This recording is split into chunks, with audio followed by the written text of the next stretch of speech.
Welcome to Kin Bentley in Line, or Kin in Line, as I like to say. This is, I estimate, part 43. Still stuck in the media center at the Kimberley One Intelligence School around 1981. I was coming to the end of 2 years of military conscription, and here's a guy with his beret not behaving like it should. They tended to rise up instead of hanging over the ear, unless you were a really jacked soldier and you knew that you had to take out the lining and then it would fall nicely. Anyway, again, I've signed this thing just under his collar. I think that's the third one I've encountered. So I must have been feeling quite happy with these sketches as I came to the end of this saga.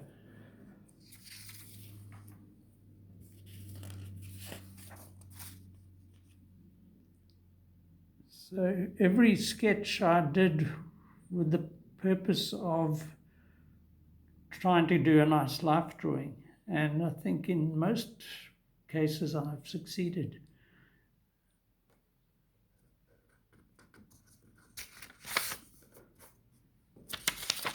I had plenty of models around. I mean, there was no shortage of people sitting around.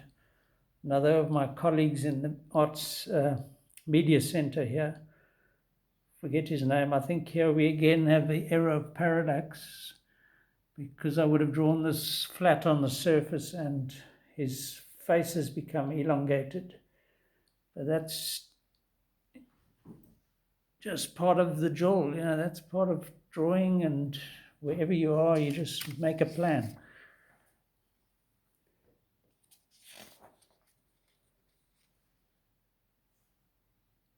Yep, this was definitely near the end. I think the Oaks were even getting away with slightly longer hair.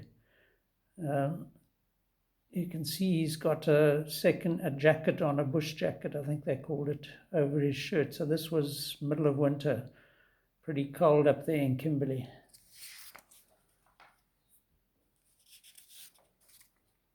This guy wasn't feeling the cold. This is old Terence Cater again. Big bugger. He took over the media center after when we cleared out. I think he was 6 months behind us. So he then became a full corporal.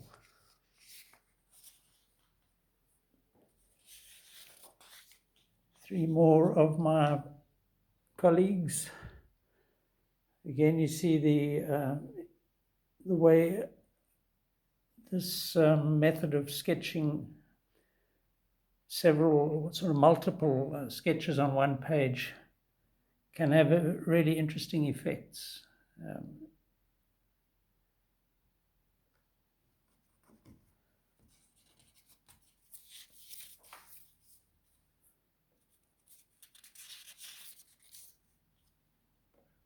We've seen this guy before in several sketches with that sort of unique profile, his nose sort of heading straight into his forehead. Can't remember his name. Might have been Evans. I think he might have had sort of a Welsh, of Welsh descent.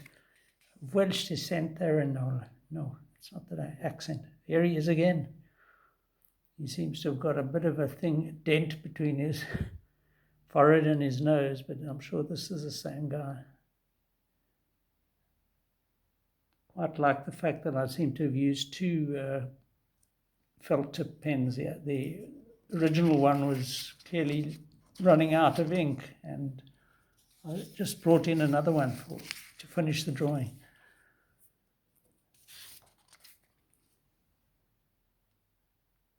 Quick sketch. I can almost picture this guy.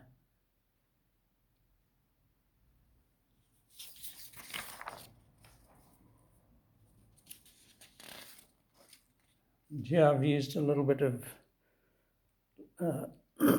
sort of I don't know if it's watercolor, but it's some sort of painted. It looks kind of viscous. I don't know, it might have even been oil-based because it's sort of reflected the line above there too.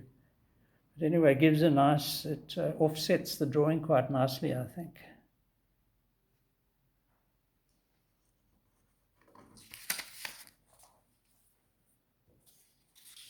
Yeah, I really was on a roll at the end. In the last few months, I think I could sense the end was near. And I think this is again Corporal Glende doing something.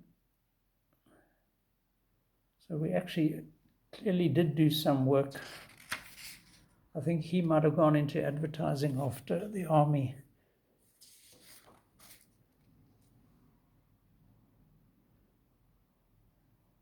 Another fellow at it. A couple of lines. And a very quick one. But before long, I would probably just pick up another page and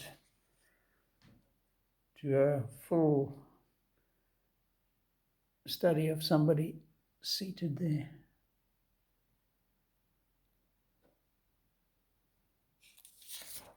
Doesn't look like I did much work, but I did actually. These were snuck in between actually doing my thing. Here we got another Lance Corporal with these little stripe there.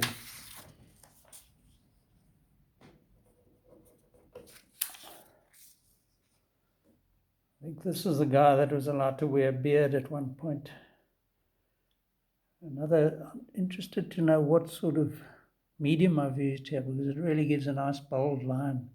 But at the same time, you can use it gently as well. I mean, soft lines there. I think that's the beauty of it. If you're able to sort of modulate your line without changing pencils, you just simply press hard or softly, and that's what I've done here.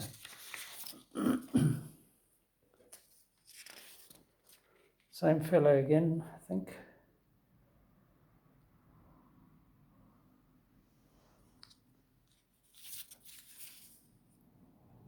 And this was the entrance to our humble sort of media center. It says exit on the left there. It wasn't big, but people couldn't just wander in. They had to kind of stop and be at that little table. Looks like paint tins there. We were forever using enamel paint to paint anything that didn't move. And it's quite a nicely sketched chap. I think this is Sol again, leaning back on his chair with a suggested figure on the left.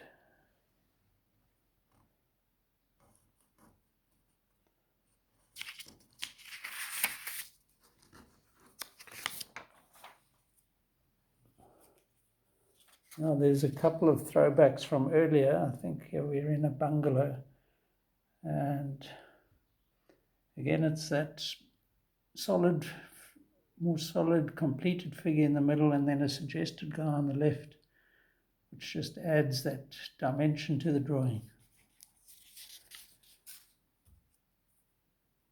And this one, I showed a drawing of tall trees a couple of videos back.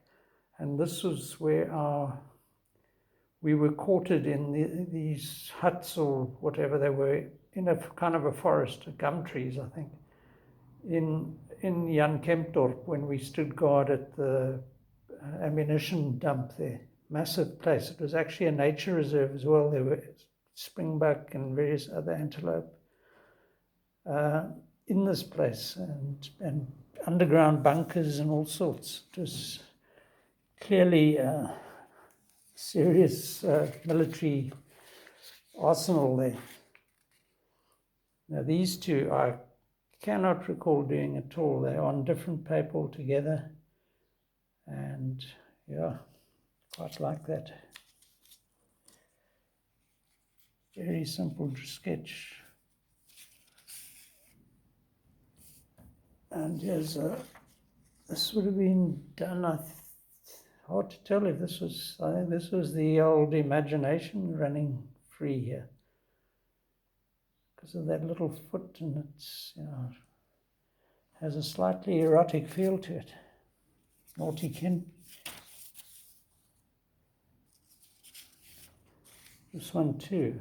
I think this is done from the subconscious, really. I'm not sure what's going on. This could have been modelled on an old friend of ours, Wayne Rowland. Skeg, I think they called him. He had quite a big nose. Shame. Died in the Transkei about 10, 15 years ago. Maybe even more recently. He was one of two of my mates who actually went into exile in Transkei to escape the military. So this is that guy I mentioned earlier who had his boyfriend, unashamedly, and I think that's the two of them, in an adjacent sort of little part of the media center.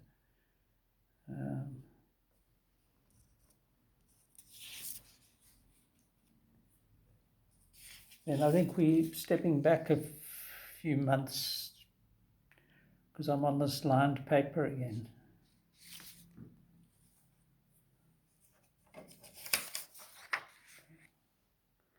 Very small drawing without too much content there.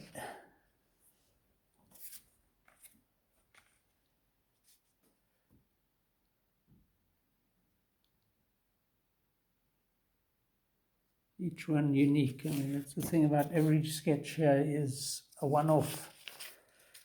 I wasn't making prints of them. You can photocopy them, obviously, but scan them in and print them. This is Al McIntyre again. Wish I could remember his first name. I think we'll have to end with this one of old McCann.